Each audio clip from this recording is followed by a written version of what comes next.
Lockdown में जहां लोग बाहर निकलने से घबराए हुए हैं, वहीं जरूरतमंदों के लिए डाक विभाग के चलते फिरते एटीएम उम्मीद की नई रोशनी बन रहे हैं। सरकारी योजनाओं में आने वाली सुविधा का पैसा ऐसे लोगों को घर बैठे मिल रहा है। मुरादाबाद मंडल में 513 डाकियों ने एक महीने में करीब 9500 लोगों का 1,70,00,000 रुपए की राशि बांट दी है।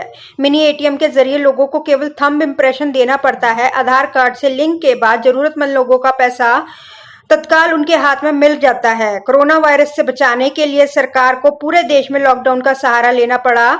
इस दौरान लोग जहां तहां फंस गए हैं। खौफ के चलते जनता बैंक तक भी नहीं पहुंच पा रही है। ऐसे मुश्किल घड़ी में डाक विभाग के मिनी एटीएम बने डाकिये बेहद मददगार साबित होते दिखाई दे रहे हैं। जरूरत का सामान लेने के लिए जिनके पास ना तो पैसे थे और ना ही वह बाहर निकलने की उम्मीद थी, ऐसे लोगों के लिए अब घर बैठे डाक विभाग के डाकिये उम्मीद की किरण साबित हो रहे हैं।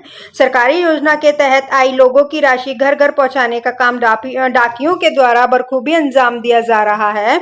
जानकारी के अनुसार मुरादाबाद मंडल में डाक विभाग के कुल 485 शाखाएं हैं।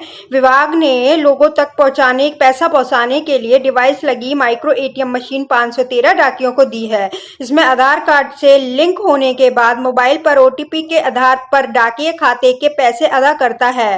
डाकियों ने इसी मिनी एटीएम के जरिए जरूरतमंदों को उनके घर तक पैसा पहुंचाने का कार्य किया है। लॉकडाउन के बीच डाकिया मंडल के करीब 9500 लोगों के खातों में आया पैसा देने में सफल रहे।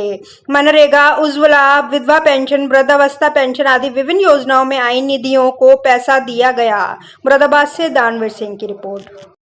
डाक विभाग के डाकिये घर घर जाके कैश उपलब्ध करा रहे हैं। अब तक कितना कैश लोगों को उपलब्ध कराया गया है और किस तरह की योजना है? हमने 513 माइक्रो एटीएम अपने पोस्टमैन और ग्रामीण डाक सेवकों को उपलब्ध कराए हुए हैं, जिनके माध्यम से वो घर घर जा कर के जो भारत सरकार के द्वारा डीबीटी के तहत जैसे वृद्धावस्था पेंशन, मनरेगा या गैस सब्सिडी और मातृत्व जननी योजना, इस तरह का जितना भी पैसा उनके अकाउंट में आ रहा है उसका पेमेंट घर घर जा कर के हमारे शाखा डाकपाल और पोस्टमैन के माध्यम से किया जा रहा है। मुरादाबाद मंडल में अभी तक लगभग 9,500 लोगों को इसका पेमेंट किया जा चुका है और लगभग 1,70,00,000 धनराशि उनको उपलब्ध कराई जा चुकी है।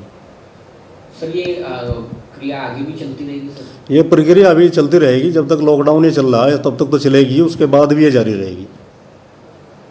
सर, क्या अपील करना चाहेंगे लोगों से, क्या बताना चाहेंगे इस प्रक्रिया को लेकर? लोगों से मैं कहना चाहूँगा कि इसमें पेमेंट तभी हो पाता है जब अकाउंट आधार से लिंक होता है, वो चाहे किसी भी बैंक का अकाउंट हो। अगर आपका आधार से लिंक है तो आप माइक्रो एटीएम के माध्यम से पेमेंट ले सकते हैं। तो मैं यही अपील करूँगा कि अपने अकाउंट को आधार से लिंक कराएं ताकि पेमेंट लेने में किसी को कोई परेशानी ना हो।